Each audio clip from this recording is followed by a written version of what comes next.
Oi, oi, pessoal! Está no ar a segunda temporada do Papo Integrado, o videocast que reúne as maiores marcas de antiparasitários e as melhores conversas sobre a cadeia produtiva da carne. Nesse episódio, vamos falar sobre a pecuária de corte sustentável. Definitivamente não basta apenas produzir, é preciso ter responsabilidade, consciência ambiental, social e econômica. E isso não trata-se de um nicho de mercado, mas sim de uma necessidade. Então, quer saber quais as dicas, estratégias e tecnologias para você, pecuarista de corte, produzir cada vez mais arrobas por hectares em menos tempo, ou seja, encurtar o ciclo de produção de forma sustentável? Então, fique com a gente. Bom, e para falar sobre esse assunto cada vez mais discutido e que precisa ser aplicado em larga escala no campo, nós temos dois convidados especiais. E olha só quem é essa dupla. Robert Silva, gerente de marketing e técnico de grandes animais da Boehringer Ingelheim. O Robert, que é meu fiel parceiro desde o início das gravações, né, dos videocasts da Boehringer. Bem-vindo mais uma vez, e o Robert? Obrigado, Paula, mais uma vez aqui, né? A gente falar um pouquinho aqui, ter esse bate-papo hoje, falando um pouco de sustentabilidade na pecuária de corte, um assunto tão importante e que hoje está em foco, né? A gente ouve muito se falar, muitos ataques à pecuária, mas a gente tem muito a agregar e trazer o lado positivo também, os pontos positivos que a pecuária pode trazer em relação à sustentabilidade, né, à preservação do meio ambiente e mostrar um pouquinho, discutir um pouquinho aqui com o meu colega que está aqui sobre esse tema, que é uma pessoa que entende muito e está dentro da fazenda, conhece a realidade da nossa pecuária. Vivencia de fato o agronegócio, é o Fábio Dias, ele que é zootecnista e diretor de pecuária e agricultura regenerativa do Friboi. Muito bem-vindo, viu, Fábio? Obrigado, Paulo. Obrigado, Robert, pelo convite. É um super prazer poder conversar sobre pecuária e especificamente sobre esses temas que tanto nos afetam hoje em dia, né, relativos à sustentabilidade e à relação com o meio ambiente da nossa atividade.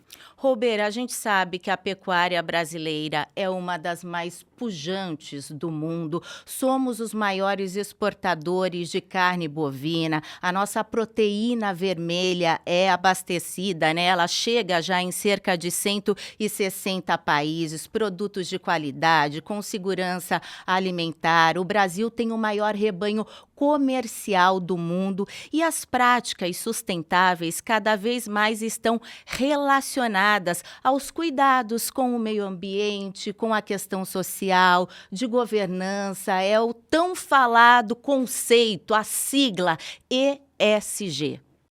Sim, Paula, essa sigla, né, ela está relacionada muito à sustentabilidade, né, à ligação e a nossa preocupação com o meio ambiente também.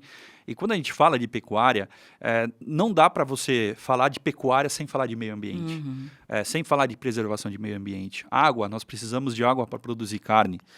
Nós temos pastagens, precisamos ter pastagens, ter sombra para o gado. Então, isso é muito importante. Então, quando a gente fala de sustentabilidade, a natureza está incluída e a pecuária está incluída. E hoje já se sabe que você tendo boas práticas dentro de uma fazenda, você acaba até aumentando a sua produtividade de alguma forma. Então, é muito importante que o pecuarista ele tenha essa visão também. E hoje eu tenho certeza que boa parte dos nossos pecuaristas já estão conscientes com relação a isso. E aí um ponto que é importante é a gente trazer essas notícias também, trazer esses pontos positivos para o público em geral, né? E mostrar essas boas práticas que nós temos, os bons exemplos que nós temos na pecuária. E a gente vai dar ao longo desse episódio vários exemplos. Agora, Fábio, sustentabilidade não é um tema novo é um tema complexo, mas a gente pode dizer que existem pilares na busca de uma pecuária sustentável. Quais seriam eles? Quais os primeiros passos rumo a uma produção sustentável? E já aproveitando, como o Friboi procura conscientizar os pecuaristas da importância de uma pecuária sustentável e com transparência, Fábio?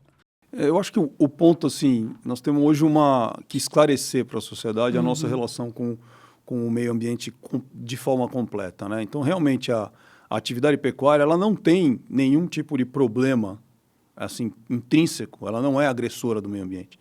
Ela é, na verdade, uma ótima forma de trabalhar com o meio ambiente, né? Então, a primeira coisa que é pouco lembrado, né? Assim, os bovinos costumam usar áreas de pastagens onde a terra não está boa para fazer agricultura. Então, uma grande parte da bovinocultura no mundo é feita em áreas não elegíveis para a produção agrícola. São áreas declivosas, com um clima mais diferente do ideal para a agricultura. Isso faz com que a pecuária seja uma atividade assim, extremamente necessária para a exploração de todo o território que já está sendo explorado pelo homem, né? E eu acho que o que a gente tem hoje aqui no Brasil é uma notícia ruim que nos persegue o tempo inteiro, que é a questão de desmatamento. Exato. E a gente tem que endereçar isso como agronegócio, então a gente tem que realmente colaborar ao máximo com a sociedade para controlar esse desmatamento e mostrar que, de fato, o sistema de produção não depende disso. Tá? Isso é uma outra atividade que é lateral ao agronegócio, mas que acaba desembocando no agronegócio. Nós temos legislação nova por chegar aí cada vez mais restritiva, né? A gente tem realmente que mostrar que os nossos produtos não têm relação com o desmatamento ilegal. Isso é um ponto. Tá? Mas eu acho que o ponto mais bacana é ver com esse envolvimento agora com práticas regenerativas, ou essa missão de a gente conversar com os fazendeiros e entender assim, que a trajetória de uma boa fazenda é ela ficar melhor a cada safra. Não é ela consumir um estoque de fertilidade que existia lá, ou gastar aquela camada superficial do solo e destruí-la com a erosão. Na verdade, não. É você ir melhorando aquilo. Você visitar uma fazenda que tem 100 anos sendo explorada e cada vez está melhor, né? Ou você vê uma fazenda de gado leiteiro que usa composto dos currais ali para adubar uma área de silagem, assim, faz 40 anos e não põe mais nenhum adubo lá, faz 20. Né? Eles falam, isso é sustentabilidade. É muito claro isso, que fazendas boas, fazendas bem tocadas vão melhorando a cada ano. E a pecuária tem um lugar importantíssimo nisso. O ruminante é um as nessa história, sabe? De pegar todo aquele resíduo que a gente não consegue fazer o uso dele e transformar essa fibra longa, essa celulose, essa coisa num nutriente de primeira grandeza com alguns subprodutos super valiosos, né, para a agricultura. Então, acho que assim, é isso que a gente tem que começar a mostrar, mas são duas etapas. Uma é desconectar o negócio, o agronegócio moderno e funcional de qualquer atividade ilegal com desmatamento e mostrar o lado bom dele, porque a hora que a gente diminuir a prevalência dessas notícias ruins, naturalmente vão emergir as boas. E até interessante, né, Fábio, isso que você trouxe. Eu já conheci algumas fazendas que estão trabalhando até com biodigestores para produção de gás, para a própria produção de energia elétrica, enfim, dentro da própria fazenda, né? Então, isso se torna um ciclo sustentável. Eu acho que essa fazenda circular, que eu estou louco para descobrir um índice de circularidade, para ver assim, o quanto que a fazenda realmente traz de fora. Então você tem cada vez mais, as fazendas assim, eu vou trazer o mínimo de fora. Então está usando pó de rocha, está fazendo energia ali dentro, ou com placas solares, ou com biogás, né? Fazendo um composto enriquecido com organomineral, como eles falam, enriquecido com alguns minerais. Isso vai fechando, a fazenda vai ficando ao suficiente mais eficiente, porque gasta muito menos, ela é cada vez mais produtiva, né? E ao longo prazo, você vê aquela qualidade do solo. A gente tem um caso de uma fazenda que participa do programa Fazenda Nota 10, é uma fazenda lá chama Caruru, lá em Nova Bandeirantes, se não estou enganado, no Mato Grosso. Ela tem uma área de pasto de 50 anos que essa área está aberta. E você faz a análise essa análise de solo que tem atividade enzimática, chama BioAS, que a Embrapa tem divulgado. Da área de pasto e da área de floresta, o pasto está melhor do que a floresta. Assim, é porque tem tanta atividade, aquela braquiária crescendo e voltando, que é mais forte aquilo. até do que a própria floresta. Então, você tem condição realmente, na área produtiva, ter vida, ter qualidade, ter solos melhorando ao longo do tempo, né? Agora, Robert, 2 pontos que o Fábio comentou, né? É importante que todos saibam que o agronegócio, ele não é o vilão do meio ambiente, pelo contrário, ele pode ser a solução. E sustentabilidade, quando a gente fala sobre esse tema, é importante que ela seja aplicada tanto pelo pequeno como pelo médio, como para também o grande pecuarista. E uma das formas de se fazer isso é através do que a gente está fazendo aqui hoje, da comunicação. É preciso informar, esclarecer e inspirar os pecuaristas brasileiros. Sim, Paula, acho que quando você tem exemplos, e a gente já tem alguns exemplos, o Fábio até citou aqui alguns casos, é a gente trazer à tona essas informações, né? Para o próprio pecuarista, para ele ver também, comparar ali o que ele está fazendo com outro, com o vizinho ali, ou com alguém que é uma referência, e poder também aplicar na propriedade, né? Eu vejo assim, por exemplo, quando eu era criança, né? Meu avô tinha um sítio lá perto de Araçatuba, lá em Santo Antônio do Aracanguá, e a gente já tinha já ocorria secas, no qual a gente tinha que comprar água de fora para vir o caminhão-pipa para encher o poço lá, porque acabou, né? E eu já vi uma preocupação do meu avô lá atrás com essa questão ambiental, né? Então, isso não é uma coisa nova do pecuarista, né? O pecuarista se preocupa, vem cada vez mais se conscientizando, enfim, mas, assim, a gente precisa falar um pouco mais, precisa trazer um pouco mais, comunicar, né? Então, algumas informações que o Fábio trouxe aqui para a gente, né? De pensar em um índice de circularidade, né? Esses índices que a Embrapa também calcula, o pecuarista precisa conhecer isso, tem que fazer parte do trabalho que ele faz dentro da fazenda, né? E ter isso mais claro para o pecuarista, né? Assim como hoje a medida aí que a gente tem, mais fácil numa pecuária de corte é o peso do animal, né? O ganho de peso, que está no dia a dia, né? O preço da arroba, enfim. Mas isso vir também fazer parte de uma discussão entre os pecuaristas do que está acontecendo ali na região ou na propriedade. Isso tem que tá em foco também. Eu acredito que aí a gente vai começar a poder discutir isso e levar para o grande público consumidor, que no fim é quem decide onde vai pôr o dinheiro, né? Tá. Fábio, você chegou a falar, né, sobre as pastagens. Hoje, mais de 90% da carne bovina brasileira é criada, né, é produzida a pasto, nosso sistema extensivo de produção. Vamos falar sobre a importância, o papel das pastagens na redução das emissões de gases de efeito estufa, como é o caso do CO2, a importância de um bom manejo, da recuperação de pastagens. Acho que tem 2 pontos aí, né? Eu acho que assim, a gente tem um estoque enorme de pastagens no Brasil, é alguma coisa entre 160 e 180 milhões de hectares, é um número muito grande, e tem uma boa parte disso, mais de 100 milhões de hectares, que são degradados em algum nível. Esse pasto degradado, se recuperado, o momento da recuperação da qualidade desse pasto é o momento do sequestro de carbono. É visível, né? Você vê um pasto onde você enxerga a terra, você enxerga uma massa vegetal muito pequena, você imagina que também não tem raízes ali para baixo. Na hora que você recupera esse pasto e leva ele para uma pastagem totalmente soberana, com 1,20 m de altura e raízes e tal, é claro que você guardou carbono ali. Então, essa é uma oportunidade que a gente tem sem nenhum tipo de conversão de florestas para pasto, é simplesmente recuperar tudo que a gente tem hoje com algum nível de degradação. Isso é muito importante. E os pastos bem manejados, eles não só deixam de emitir, no processo de recuperação eles sequestram, e no processo de produção depois, já como pasto de boa qualidade, eles costumam sequestrar alguma coisa, não uma quantidade tão grande, mas conseguem. Então isso é importante, tá? Acho que é bastante importante reconhecer essa oportunidade que a gente tem. Do outro lado, aí, o principal fator de emissão da pecuária bovina é a emissão entérica, é o metano emitido no processo de digestão, que é a mágica do bovino, né? É por isso que ele é capaz de comer palha e transformar em leite ou carne, porque ele digere essa palha num reator biológico ali, com uma série de micro-organismos selecionados por milhões de anos, né, que fazem essa conversão da palha até proteína de alto valor, mas tem um subproduto disso, sobra CH4, que é metano. Esse é um problema. que é como se fosse a fumaça do processo, do processo produtivo do ruminante. Mas o que você tem que fazer nisso?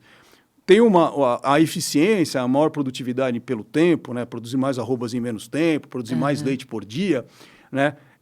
Você vai acabar intensificando a produção e reduzindo a emissão. Isso é a coisa mais importante que tem. Então, reduzir a idade ao abate é o fator de longe o que mais afeta o balanço de emissões da pecuária.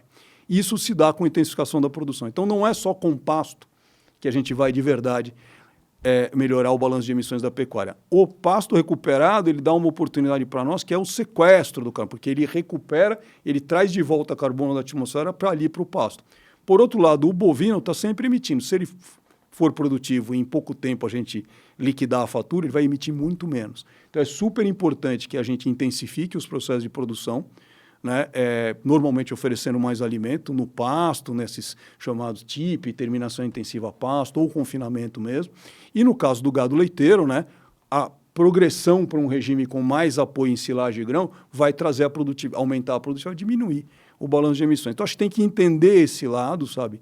A emissão entérica, o metano, a gente tem que reduzir, basicamente reduz com idade, reduzindo o ciclo, ou intensificando o ciclo de produção, né? E do outro lado, os pastos, a gente recuperá-los, a gente vai lá um grande gol. Bom, já que o Fábio tocou nesse assunto, né, em 1997, ou seja, há 27 anos, 63% dos animais abatidos tinham na faixa de 36 meses. Hoje, né, a gente vê o como melhorou, avançou tudo isso, como contribui também para a questão do metano. Então, agora, fazendo um link do melhoramento genético, eu acho que é um fator fundamental para encurtar o ciclo de produção também, né, Robert? Né, a gente fala que assim, tem alguns fatores que envolvem isso, né? Melhoramento genético, com certeza, é um ponto importante também. O Fábio trabalhou muito tempo com melhoramento, sim, né, Fábio, com genética. Trabalhou em empresas em centrais de sêmen, em propriedades, né, que produziam fazendas que produzem genética também. E o Fábio é uma referência nesse tema também, posso dizer, né? Mas, com certeza, o melhoramento genético é um ponto importante aí na produtividade, né? Nós temos, né, hoje no Brasil, o nosso rebanho aí, a base do nosso rebanho, boa parte do nosso rebanho é uma raça zebuína, a Nelore, né? Sim, mais de 80%. Que está, né, hoje, né, mais rústica, mas a gente vê hoje também a questão que entra, né, raças mais eficientes na conversão, né, de peso, e os cruzamentos também, que aí vem um brinde, que é a heterose, né? Vem um brinde aí quando você faz o cruzamento, melhora a qualidade da carne, enfim. Então, a genética, com certeza, é uma base para melhoria e redução, né, desse ciclo, né, encurtamento do ciclo produtivo.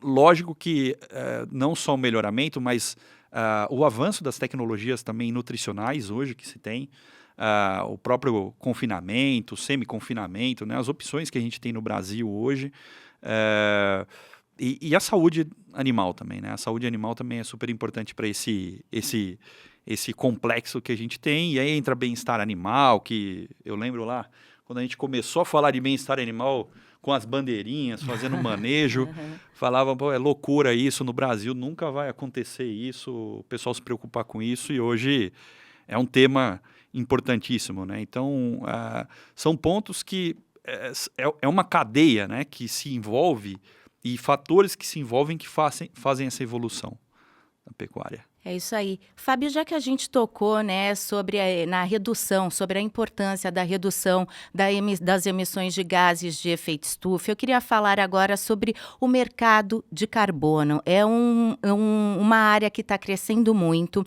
mas muitos pecuaristas também ainda têm dúvidas de como funciona, o que é o crédito de carbono, como se vende e por aí vai. Falar sobre os avanços?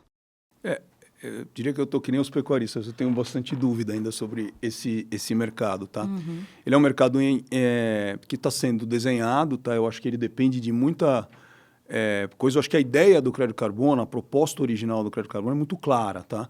E ela é muito interessante. Ela é assim, de uma forma conceitual, né? O crédito de carbono é algo que a fração emissora da sociedade paga para que resolve a situação e muda de emissora para não emissora ou para baixas emissões. Então, se você tem um processo, por exemplo, você tem uma lagoa de dejetos num frigorífico e você cobre essa lagoa.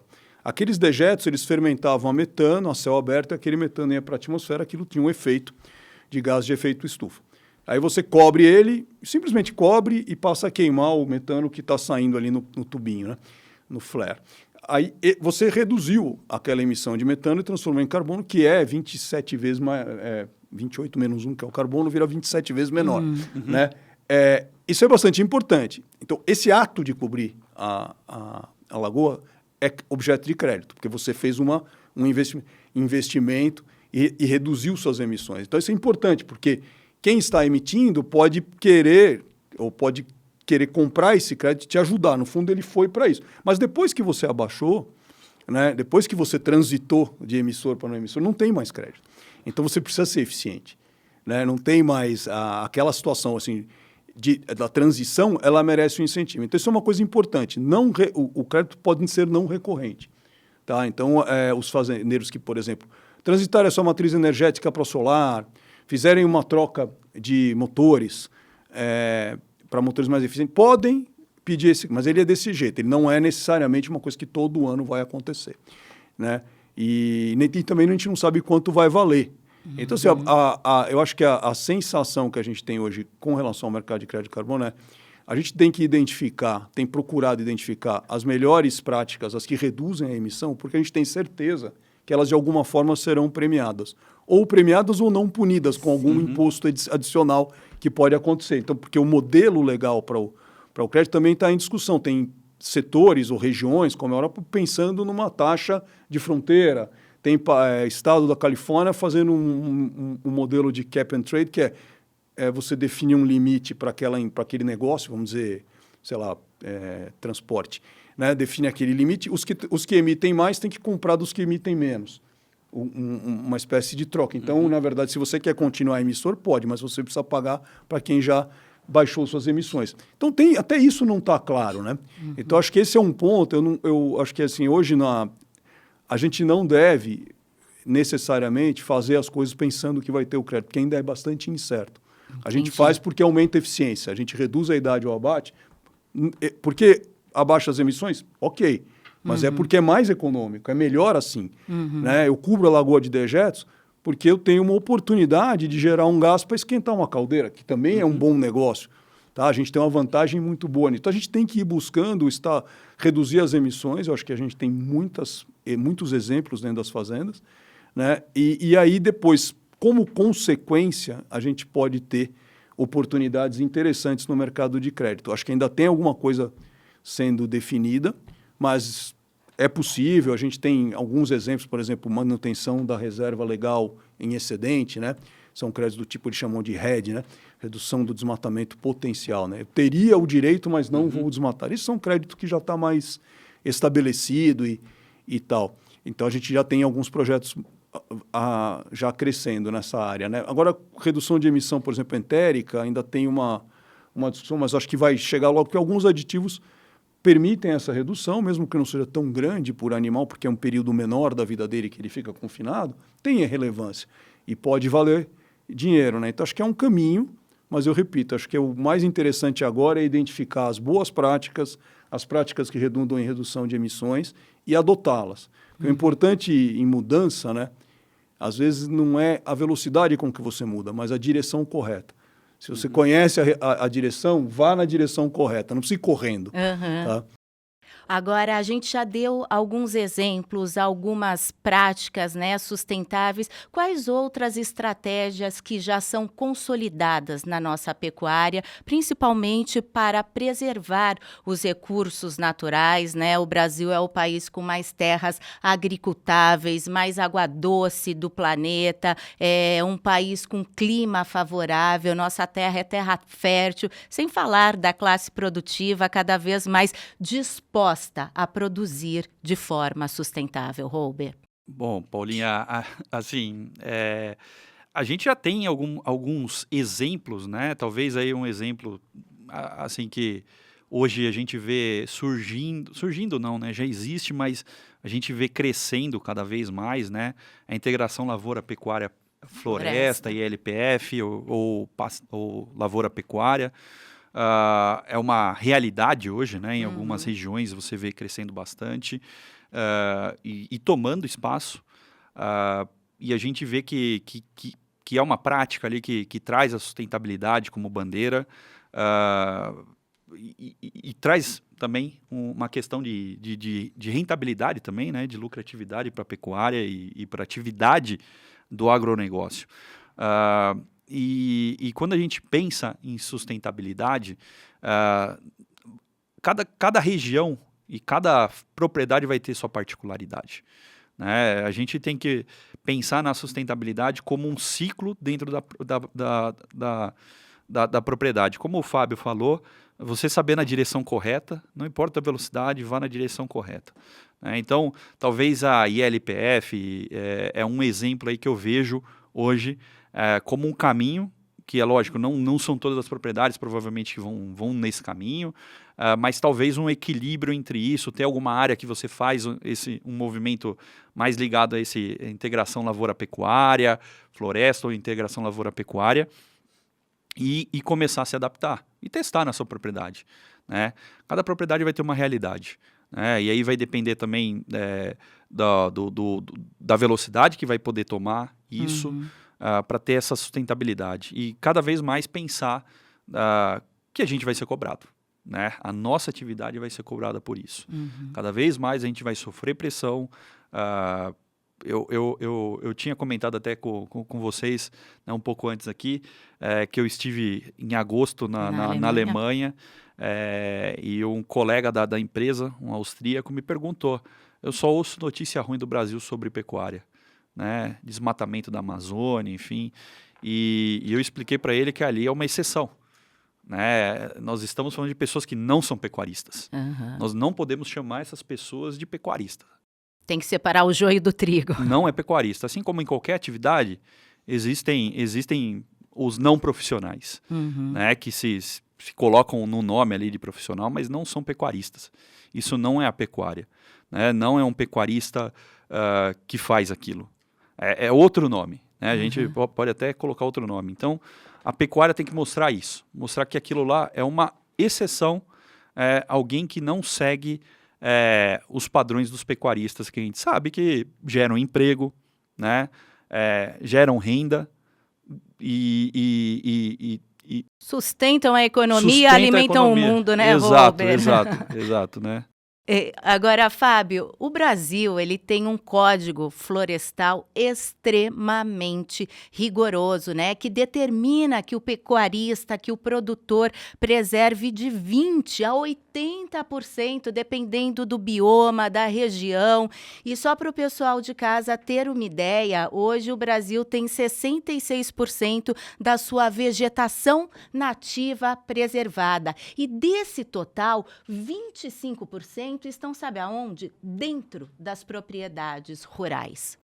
É verdade, eu acho que a nossa lei, o que a gente definiu em 2008, publicado em 2009, o Código Florestal é algo assim, um consenso da sociedade, dizendo assim, claramente, a gente vai preservar algo muito raro no mundo, que se impõe aos detentores de terras uma fração para ser preservada. Isso é muito valioso, isso é muito visto, assim, falado no mundo. A gente tem isso e acho que a gente tem hoje que seguir essa lei, a gente tem isso bem claro para nós, né? E fazer com que ela valha. A gente tem uma marginália onde se faz uma incorporação imobiliária ilegal, né? Onde está acontecendo hoje a maioria do desmatamento, né? Eu acho que existe o desmatamento autorizado de acordo com o Código Florestal para a expansão das terras produtivas. Isso foi uma análise muito bem feita há mais de 10 anos atrás, onde os biomas foram classificados, e isso está valendo. Então, acho que a gente tem hoje que fazer cumprir a lei. Para a questão do desmatamento, no fundo, é cumprir a lei e vigiar para que essas propriedades que foram objeto de desmatamento ilegal não contaminem o sistema de produção principal, que é muito maior que isso, e não tem dependência dessa terra. Essa terra nova incorporada via desmatamento ilegal, ela é importante para o grileiro, para o desmatador, mas não é importante para o agronegócio. O agronegócio brasileiro não vive dessa terra. Essa terra é muito menos que 0,5% da área total explorada pelo agronegócio brasileiro. Então, ela não é decisória para a gente ser o que somos como sucesso global de produção de alimentos, né? Ela é, sim, importante para alguns marginais, mas não para o negócio como um todo. E nós temos que nos esforçar, o esforço da transparência, de mostrar de onde nós compramos nossos animais, é algo que tem que ser para a cadeia toda. Isso não pode ficar restrito ao comprador de bovino gordo para abate, o friboi, né? Mas tem que ser estendido para todos os outros, para os vendedores de insumos também, para o setor financeiro e principalmente para os próprios pecuaristas.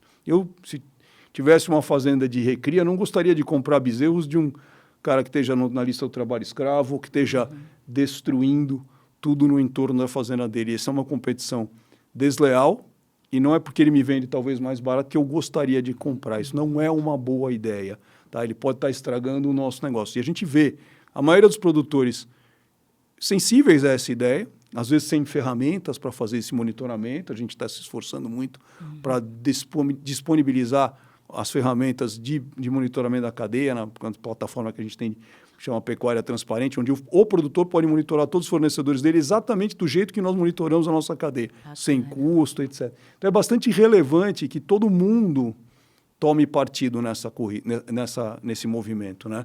Não que fique isso isolado, vamos dizer, com um player, um stakeholder sozinho, tentando segurar uma onda inteira, né? Sim. E a gente está vendo esse movimento, eu acho que isso está acontecendo. Bacana. E, Fábio, lembrando que ter um produto reconhecido como sustentável é um diferencial, né? Agrega valor à produção. A gente sabe que o Brasil, ele é o celeiro do mundo, é a fazenda do mundo, mas a gente sempre fala isso, né, Robert? O Brasil precisa se consolidar também como o supermercado do mundo, não é apenas commodity, né? Eu acho assim, a gente tem uma diferença entre ser conforme ou compliance e ser algo a mais do que a média, né? Eu acho que tem certas coisas, como, por exemplo, não ter desmatamento ilegal na sua cadeia de fornecimento, é mais ou menos como trafegar pela rodovia dentro do limite de velocidade. Se você ultrapassar o limite, você vai ser multado, não vai ser premiado por andar na velocidade correta. Não ter desmatamento não é algo que provavelmente vai gerar prêmios, porque, na verdade, é ser conforme, o desmatamento é ilegal. Por outro lado, né, você pode ter outras práticas que sejam antecipações do futuro, sejam muito melhores que a média. Por exemplo, bem-estar animal em altíssimo nível, né? Por exemplo, acabar com a marca fogo na sua propriedade. Né? Assim, algo que pode ser uma coisa distintiva, né? Eu não uso mais um ferro quente aqui, né? E é possível fazer isso. Eu estou dando um exemplo assim que é uma coisa que nem é pedida normalmente, mas que você pode transformar isso em algo vantajoso para o seu produto. Sempre com uma dificuldade, então acho que é bom que todo mundo entenda, né? Commodities são um mercado muito claro. A gente é um país muito forte em commodities. Especialidades, que é o contrário de uma commodity, uma coisa específica, depende de você fazer nichos pequenos, por exemplo, o vinho da região X, o queijo da região Y, né? E a gente produz carne, ou soja, ou milho, ou leite, e são commodities. Commodities, você precisa ser líder de custo. Você precisa fazer tudo dentro da regra, da melhor forma possível, e ter um custo abaixo da média. Então, isso é um cuidado permanente para o produtor de commodities. O Brasil é um produtor de commodities. Não quer dizer que certos produtores ou certos grupos não encontrem opções ou possibilidades num mercado de nicho. Por exemplo, vou produzir um leite que não tenha lactose, é um leite de vacas com genes A2, A2. Tem um nicho para isso. 3% das pessoas não toleram lactose. Vamos trabalhar para elas. Mas a gente não pode perder de vista que o mercado é de commodities. Então, acho que esse é um cuidado que a gente sempre tem. A nossa empresa é uma empresa de grandes volumes, então tem que tomar muito cuidado quando eu vou diferenciar os produtos. A gente quer a média perfeita, sem nenhuma não conformidade, sem nenhum erro. E várias práticas adicionais que vão agregar podem se tornar valor, e acho que a gente tem que trabalhar isso com muita estratégia. Mas os produtores em si podem olhar, eu acho que tem possibilidade para todo mundo. Ô, Fábio, deixa eu te perguntar, você pode explicar um pouquinho mais sobre a Fazenda Nota 10? Sim, claro. A gente tem assim, a gente entende, né, que como uma empresa processadora de gado abatido, né, a gente tem um contato privilegiado com o consumidor. Então, a gente sabe mais, assim, o que eles estão querendo. E a gente tinha sempre um desafio de como conversar com os produtores. A gente separa os produtores em 3 tipos, tá? Tem os muito grandes mesmo, tá? Menos de 100 caras que nos fornecem 20% do volume. Esses muito grandes, eles são super profissionais, basta informar o que é necessário e eles vão fazer. Né? A gente tem um grupo médio aqui no meio que fornece 60% do volume, que são 4.000 fornecedores, mais ou menos. São pessoas físicas com uma fazenda que já tem algum porte, que fatura alguma coisa na casa de 50, 100 mil reais por mês. Quer dizer, então, essa é uma fazenda já estabelecida que a gente deve treinar. E tem os pequenos produtores, muito pequenos, assim, que é 20 mil fornecedores pequenos. Para cada um ter uma estratégia, né? Lá para baixo é só comunicação, é só divulgar as melhores mensagens dos pequenos. Não tem muito como atendê-los um a um. Nós estamos agora em algumas estratégias com organizações não governamentais, Sebrae, então, para tentar chegar mais lá. Mas no meio aqui eu fazendo nota 10, que a gente concluiu há alguns anos que o melhor jeito de treinar produtores é fazer comparações. Eles têm pouca aptidão, pouco interesse em ficar na sala de aula, ouvir uma conversa longa, eles falam, estou com preguiça, estou com pressa. O que eles gostam de ver? A comparação da produção dele com a do vizinho, com os dos primos no jantar do fim do ano e tal, saber quem que desmamou mais pesado, quem que produziu mais por hectare. O Fazer Nota 10 é um esforço nessa linha, entendeu? É um esforço de benchmark, onde a gente tem 450 fazendas participando, eles têm os números todos padronizados, são fazendas, como eu falei, médias, e eles têm como comparar. Então, assim, eu sei perfeitamente que eu estou hoje com a desmama muito mais leve que a média. E sei que eu estou gastando mais que todos com pessoas. Ou que eu estou investindo mais dinheiro em saúde animal do que os outros. E tem uma mortalidade de bezerros maior que a dos outros. O que eu estou fazendo errado? Então, com esse mapa na mão, eles ficam muito mais... É um estímulo para eles a produzirem até régua, melhor, né? Não, Subir a é você régua. saber onde a régua está, né? No fundo, não é nem subir, porque no momento assim, inicial, o cara nem sabe o que é. Ele acha que aquele peso a desmama de 160 quilos é o máximo possível naquela região de terra arenosa que ele está convivendo. Ele fala, aqui o máximo é isso. Ah, mas eu vejo na TV o cara desmamou com 210. Ah, mas isso foi lá em Araçatuba, não é igual aqui. Ele fica com isso na cabeça. Na hora que você põe tudo comparado e fala, não, a média geral da sua região é muito maior que a sua. Aí não tem jeito, né? Eu tenho um caso de uma menina aqui, que é a Ana Paula, que ela participou do Fazer Nota 10, ela falou assim, que era muito difícil explicar para a equipe que não estava bom.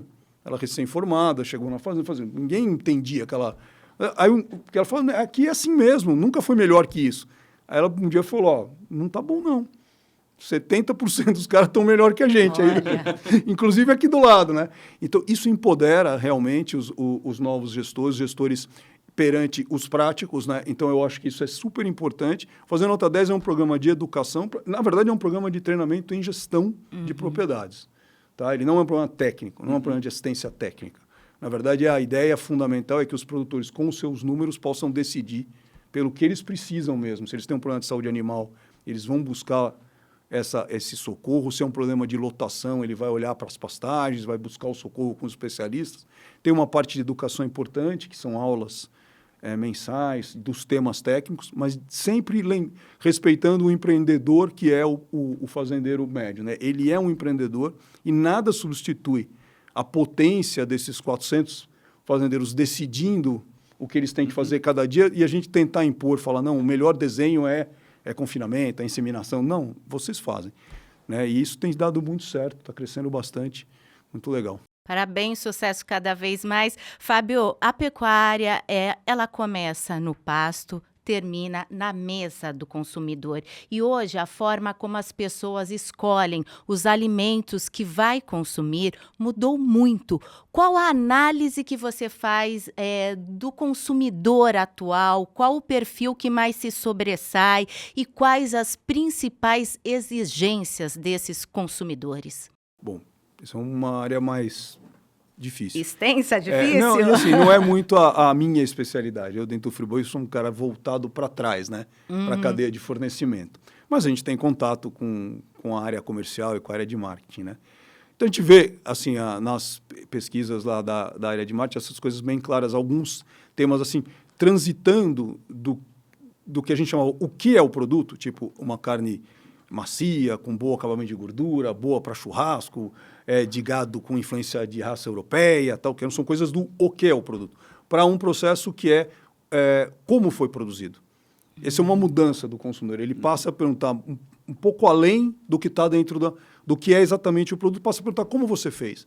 Você fez com mão de obra escrava, você fez em fazendas do bioma amazônico e desmatamento ilegal, você fez sem respeitar os animais, ou não, né? Você tem standard alto, padrão alto para bem-estar animal, você tem uma práticas de agricultura regenerativa, protege todas as suas nascentes.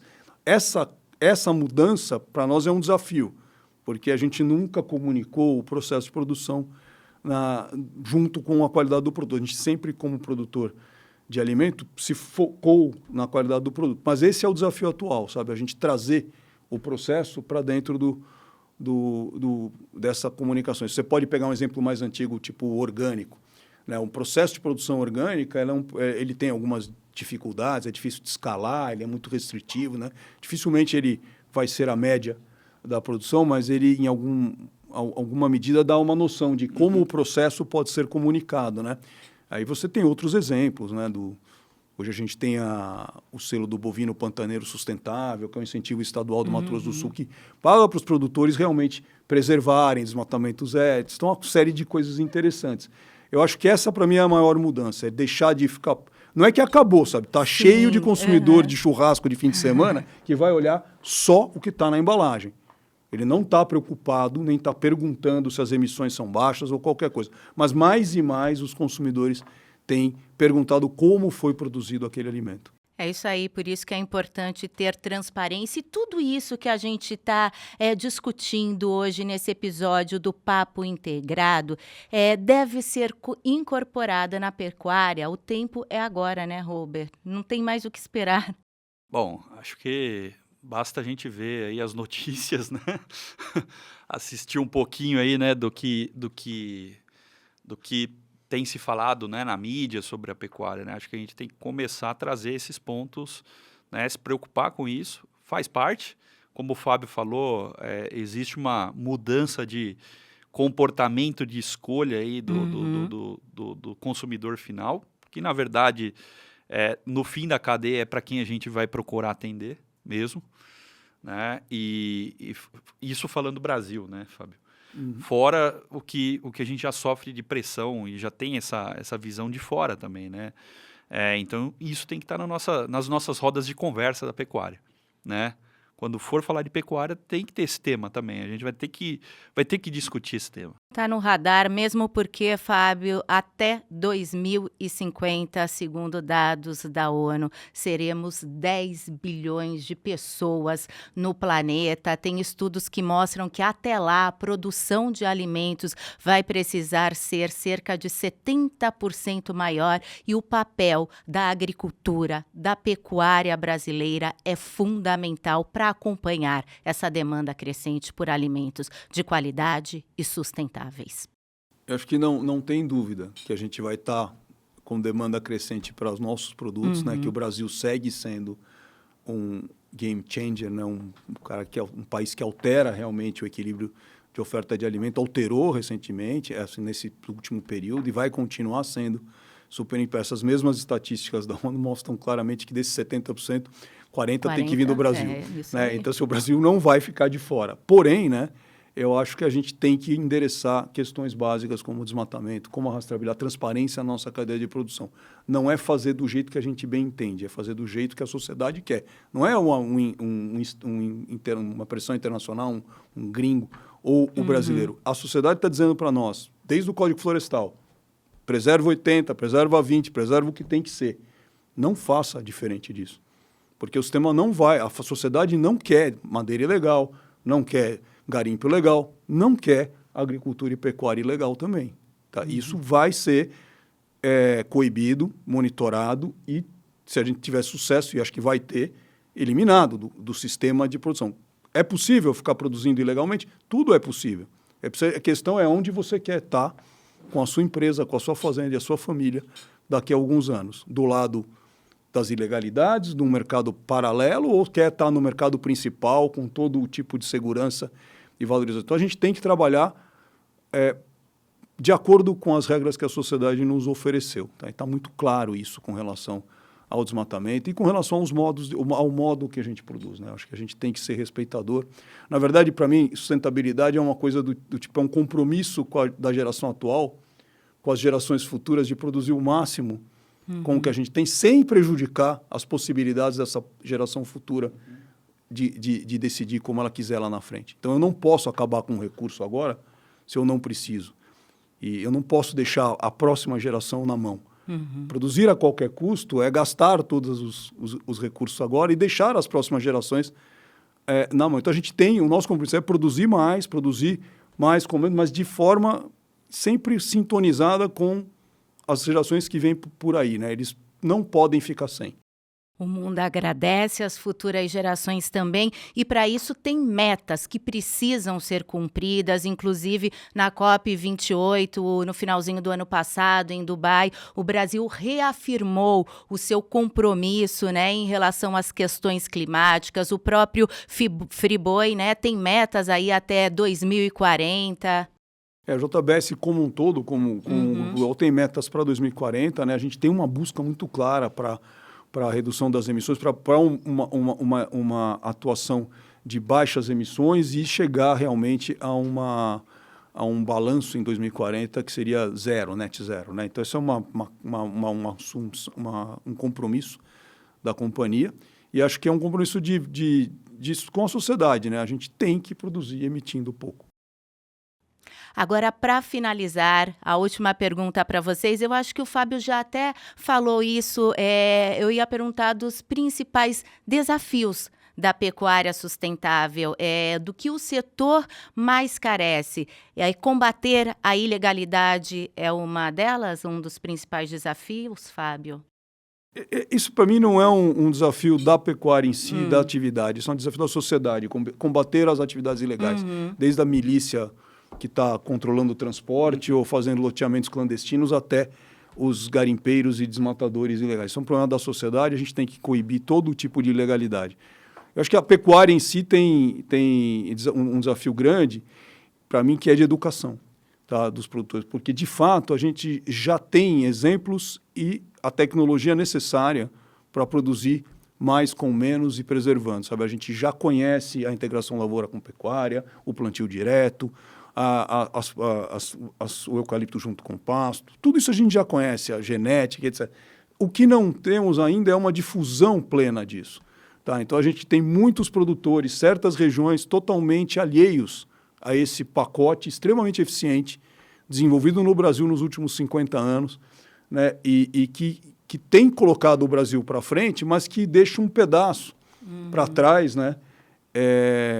Sem se desenvolver. Então, acho que a gente tem um desafio fundamental de educação dos produtores, que seria, em termos técnicos, a extensão rural, né?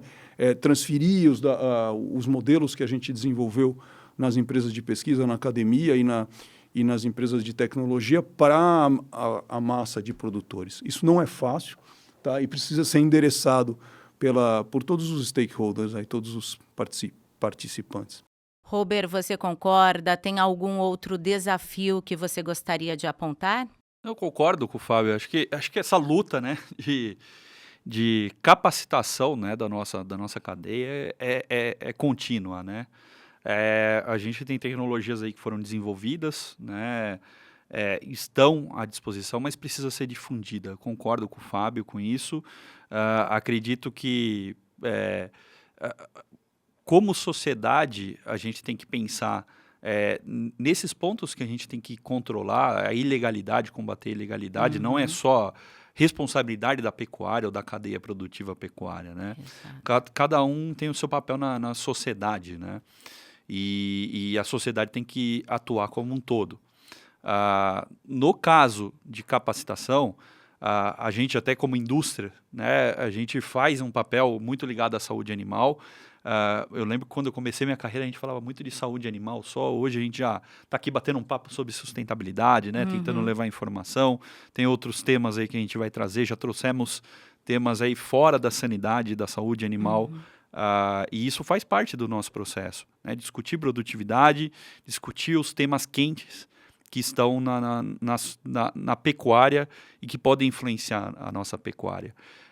Então, os desafios são vários, né? Mas acho que a questão de capacitação, de você trazer novas tecnologias, implementar essas tecnologias e dar suporte, que é o pacote de extensão, no final, é super importante.